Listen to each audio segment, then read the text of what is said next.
नमस्कार बच्चों, बीए तृतीय वर्ष के विद्यार्थियों का हार्दिक स्वागत है। बच्चों, रामधारी सिंह दिनकर की कविता का जो अंश है, अंतिम अंश, उसका हम व्याख्या करने जा रहे हैं। उसकी कृष्ण की चेतावनी रश्मिरथी के तीसरे सर्ग से जो लिया गया है, उसमें महाभारत के युद्ध से पूर्व श्री कृष्ण जो संधि का प्रस्ताव लेकर जाते हैं दुर्योधन के पास, उसे समझाने का प्रयास करते हैं, शांतिदूत बनकर जाते हैं। लेकिन दुर्योधन जो है मति भ्रष्ट है और वह उल्टा श्री कृष्ण को शांतिदूत के रूप में बंदी बनाने के लिए प्रयास करता है। तब भगवान अपना विकराल रूप दिखाते हैं, बड़ा रूप दिखाते हैं, विराट, जिसे देखकर दुर्योधन चकित रह जाता है और फिर भी वह समझ नहीं पाता है। वह भगवान से ना तो क्षमा मांगता है और ना ही किसी भी प्रकार का मैत्री का कोई कदम उठाने का प्रयास करता है। तब श्री कृष्ण अंत में उसे कहते हैं कि मैंने तुम्हारी भलाई के जो वचन कहे दुर्योधन, वो तूने माने नहीं। मित्रता के मूल्य को भी तुमने नहीं पहचाना कि भाई भाई आपस में प्रेम पूर्वक रहोगे तो जीवन में बहुत कुछ हासिल करोगे, आगे बढ़ोगे, परिवार को मिलकर रहना चाहिए। अब तुमने जब मेरी बातों को तवज्जो ही नहीं दी, माना ही नहीं, उसे ध्यान ही नहीं दिया, तो अब भगवान कुपित होकर दुर्योधन को कहते हैं कि अब मैं जा रहा हूँ और मेरा जो अंतिम संकल्प है वो मैं तुम्हें सुना रहा हूँ। वो संकल्प क्या है? यहाँ से शुरू होता है। कृष्ण कहते हैं, याचना नहीं अब रण होगा, जीवन जय या कि मरण होगा। कृष्ण स्पष्ट चेतावनी देते हुए दुर्योधन से कहते हैं कि अब तक तो दुर्योधन पांडवों के लिए मैं आधा राज्य मांगने के लिए आया था, आधा राज्य तुम नहीं दे सकते, तो मैं केवल 5 गांवों की मांग कर रहा था कि पांडवों को अपना जीवन यापन करने के लिए केवल 5 ग्राम उन्हें दे दो। ये याचना थी मेरी। लेकिन अब याचना नहीं, अब तुमसे कुछ नहीं मांगा जाएगा, न्याय ना ही तुमसे न्याय की आशा की जाएगी और ना ही कहीं समानता, मित्रता और प्रेम की आशा की जाएगी। अब याचना नहीं होगी, तुमसे कुछ भी नहीं मांगा जाएगा, अब रण होगा। अब तो युद्ध भूमि के मैदान में ही फैसला होगा, युद्ध ही अब इसका अंतिम उपाय है। जीवन जय, और उस युद्ध में यदि जीवित रहते हैं पांडव तो जीत होगी उनकी और वो जिंदा रहेंगे, या कि मरण होगा, या फिर प्राणों की आहुति दी जाएगी, मृत्यु को स्वीकार किया जाएगा। अर्थात या जीना या फिर मरना युद्ध भूमि का मैदान अब तय करेगा। टकराएंगे नक्षत्र निकर, बरसेगी भू पर वह्नि प्रखर। वह्नि कहते हैं आग को, ज्वाला, प्रखर बड़ी तेज, बरसेगी भू पर, पृथ्वी पर बरसेगी। क्योंकि जब तलवारें टकराएगी, भाले टकराएंगे, लोहा लोहे से भिड़ेगा तो भयंकर उससे चिंगारियां निकलेगी, अग्नि बरसेगी पृथ्वी के ऊपर। टकराएंगे नक्षत्र निकर, निकर कहते समूह को, नक्षत्र 27 तो नक्षत्र हैं, नक्षत्रों के समूह जब परस्पर टकराएंगे तो उल्का पिंड गिरेंगे पृथ्वी के ऊपर। वैसी ही स्थिति युद्ध भूमि में होगी, क्योंकि बड़े बड़े योद्धाओं की तलवारें, उनके अस्त्र और शस्त्र, उनके तीर तलवार भाले जब परस्पर टकराएंगे तब भयंकर अग्नि की जो ज्वाला है वो बिखरेगी, पृथ्वी के ऊपर गिरेगी। फण शेष नाग का डोलेगा, विकराल काल मुंह खोलेगा। काल माने मृत्यु। भीषण मृत्यु जब अपना मुख खोल देगी, उस मुख में सभी प्रवेश कर जाएंगे और जो शेष नाग के ऊपर टिकी हुई है पृथ्वी, उस समय जब ये युद्ध होगा तो स्वयं शेषनाग का फण भी डोलने लग जाएगा।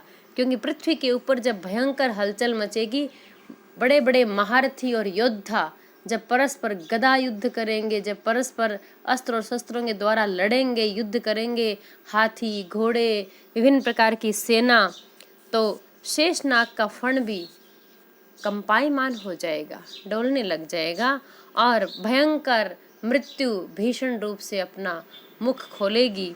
दुर्योधन, रण ऐसा होगा फिर कभी नहीं जैसा होगा। भगवान कहते हैं, न भूतो न भविष्यति, ना तो कभी पहले ऐसा युद्ध हुआ है दुर्योधन, और ना ही कभी ऐसा युद्ध बाद में कभी होगा। ऐसा रण होगा, ऐसा युद्ध होगा जो पहले ना तो कभी हुआ और ना ही कभी बाद में होगा। श्री कृष्ण उसे चेतावनी दे रहे हैं और उस विभीषिका को कल्पना के माध्यम से अभिव्यक्त कर रहे हैं, दुर्योधन के सामने रख रहे हैं। लेकिन दुर्योधन की बुद्धि ठिकाने आने वाली है ही नहीं। उसे चाहे कितना ही समझा दिया गया, कितना ही कुछ कह दिया गया, लेकिन फिर भी उसके ऊपर कोई फर्क नहीं पड़ा। कृष्ण कहते हैं भाई पर भाई टूटेंगे, क्योंकि ये युद्ध कैसा होगा, ये परस्पर भाइयों का युद्ध होगा। क्योंकि कौरव और पांडव परस्पर ताऊ चाचा के भाई तो हैं, तो भाई पर भाई टूटेंगे। विष बाण बूंद से छूटेंगे, बायस श्रृगाल सुख लूटेंगे, सौभाग्य मनुज के फूटेंगे। मनुज माने मनुष्य, मानवता का जो सौभाग्य है, मतलब भाग फूट जाएगा। मानवता का जो भाग है, जो भाग्य है, वो मानो फूट जाएगा, क्योंकि भाई भाई ही परस्पर लड़ेंगे। जबकि भाइयों भाइयों में तो परस्पर प्रेम होना चाहिए, एकता होनी चाहिए, सौहार्द होना चाहिए, तभी तो उसका नाम भाईचारा है। लेकिन ये तो मानवता के नाम पर बहुत बड़ा दुर्भाग्य होगा। कृष्ण कहते हैं कि विष बाण बूंद से छूटेंगे। विष से बुझे वे जो बाण हैं, वो विष की बूंदों की तरह एक दूसरे के ऊपर छोड़ेंगे, वो बाण छोड़ेंगे, एक दूसरे के ऊपर टूट पड़ेंगे, लड़ेंगे, मारेंगे, काटेंगे, भयंकर मारकाट मचेगी, और उसमें केवल सुख मिलेगा तो बायस और श्रृगाल को। बायस कहते हैं बच्चों कौवे को, और श्रृगाल कहते हैं गीदड़ को। मरी हुई जो लाशें हैं, अधमरी जो व्यक्ति हैं, उनको नोचने का काम करेंगे कौवे, और गीदड़ उनका मांस खाएंगे उन्हें नोच कर। वे ही सुख प्राप्त करेंगे, सुख लूटेंगे उस युद्ध भूमि के मैदान में। आखिर तू भूशाही होगा। और कृष्ण इस युद्ध का परिणाम भी रख रहे हैं दुर्योधन के सामने कि और अंत इसका क्या होगा कि तू भी पृथ्वी के ऊपर गिरा होगा। भूशाही, पृथ्वी के ऊपर गिरा हुआ होगा, हिंसा का पर दाई होगा। परंतु इस संपूर्ण हिंसा का ये जो मारकाट होगी, जो इतनी हिंसा होगी, इस सब हिंसा का एकमात्र उत्तरदायित्व तुम्हारे ऊपर होगा। क्योंकि यदि तू चाहे तो इस युद्ध को रोक सकता है।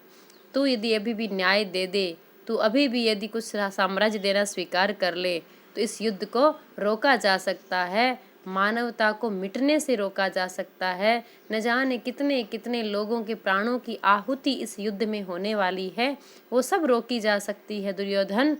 इसलिए और अंत भी यही होना है कि तू भी मृत्यु को प्राप्त होगा, और इस संपूर्ण हिंसा का तू उत्तरदायी होगा एकमात्र।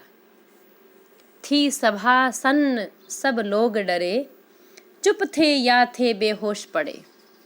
संपूर्ण सभा जो राजसभा थी, जिसके अंदर भगवान श्री कृष्ण शांति दूत के रूप में आए थे, वहाँ पर पूरी सभा के बीच में जितने सारे लोग थे वे सब बिल्कुल सन्न रह गए एकदम, भगवान का वो विराट और विकराल रूप देखकर, और भावी युद्ध के स्वरूप को देखकर सुनकर, और बाकी सब लोग डरे हुए थे। सभा सन्न रह गई थी, जो लोग थे वो सब डरे हुए थे, कुछ लोग चुप थे या फिर कुछ बेहोश तक हो चुके थे ये सब सुनकर। केवल दो नर न अघाते थे, धृतराष्ट्र विदुर सुख पाते थे। देखो बच्चों, यहाँ जो ये बात कही है सन्न होने की, डरने की, चुप रहने की और बेहोश पड़े रहने की, इसमें वहाँ पर कृपाचार्य भी थे, द्रोणाचार्य भी थे, उसमें भीष्म पितामह भी थे, धृतराष्ट्र भी थे, विदुर भी थे, वहाँ पर बहुत बड़े बड़े लोग, और धृतराष्ट्र के कई पुत्र भी वहाँ पर उपस्थित थे। धृतराष्ट्र के साला भी था। उस सभा के अंदर कई राजा भी थे।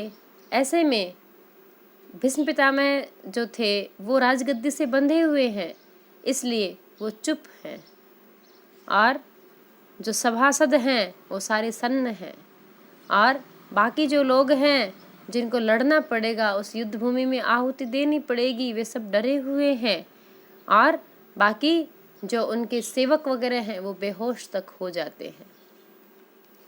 केवल 2 नर न अघाते थे। वहाँ पे केवल 2 ही इंसान ऐसे थे, 2 ही व्यक्ति ऐसे थे जो दुखी नहीं थे, जो प्रसन्न मुद्रा में भी थे। अघाना माने तृप्त होना होता है, लेकिन यहाँ अघाने से तात्पर्य है कि 2 नर न अघाते थे, अर्थात 2 व्यक्ति ऐसे थे जो सुखद संतोषपूर्ण स्थिति में थे, जिन्हें कुछ संतोष था हृदय में। अघाना अप्रसन्न नहीं थे, थकते नहीं थे, वो बिल्कुल भी अप्रसन्न नहीं थे। 2 ही व्यक्ति ऐसे थे, कौन कौन? धृतराष्ट्र और विदुर सुख पाते थे। धृतराष्ट्र हृदय में बड़ा सुख मिल रहा था क्योंकि दुर्योधन अन्यायी था, पिता की भी नहीं सुनता था। और दूसरी तरफ जो विदुर है, नीति के सबसे बड़े प्रणेता, नीति के जानकार और नीति पर चलने वाले नीतिज्ञ, वो विदुर जो हैं वो सुख प्राप्त कर रहे थे कि हाँ, पांडवों ने अपनी तरफ से पूरा प्रयास कर लिया। सारा प्रयास करने के बाद अब यदि युद्ध होगा तो उसका एकमात्र उत्तरदायी दुर्योधन ही होगा। वे दोनों कर जोड़ खड़े प्रमुदित निर्भय, दोनों पुकारते थे जय जय। धृतराष्ट्र और विदुर दोनों ही हाथ जोड़कर प्रसन्न मुद्रा में निर्भय होकर, क्योंकि कृष्ण से उनको कोई भय नहीं था, कृष्ण से उनको प्रेम था, इसलिए दोनों पुकारते थे जय जय। दोनों ही कृष्ण की जय जयकार कर रहे थे कि जय हो जय हो जय हो, हे कृष्ण आपकी जय हो। इस प्रकार से वो जय जयकार कर रहे थे, क्योंकि वे भगवान के ऐश्वर्य को समझते थे, जानते थे, और दुर्योधन की अन्यायपूर्ण नीतियों को भी अच्छे से वो सहन कर रहे थे। इसलिए वे दोनों ही हृदय से प्रसन्न थे और वो ये मान कर चल रहे थे कि निश्चित रूप से ये जो युद्ध होगा इसमें अन्याय पर न्याय की जीत होगी और पांडवों को पुनः साम्राज्य मिलेगा और पुनः जो जनता है वो सुख पाएगी और एक सुशासन आएगा। बच्चों, इस पूरी कविता में हम देखते हैं कि ये जो रश्मि रथी का जो अंश है, इसमें भगवान कृष्ण के द्वारा जो शांतिदूत बनकर आना और अपना संदेश देना और दुर्योधन के द्वारा अन्यायपूर्वक उनको बंदी बनाने का उपक्रम करना और भगवान का विराट रूप दिखाना और युद्ध से होने वाले जो नुकसान है उनको भगवान के द्वारा सामने रखना, ये आज की परिस्थितियों में भी समसामयिक है, प्रासंगिक है, क्योंकि आज भी जहाँ जहाँ अन्याय है वहाँ वहाँ लड़ने की, लड़ाई की आशंकाएं बन जाती है, इसलिए वहाँ न्याय की अत्यंत आवश्यकता है। आज इतना ही, धन्यवाद।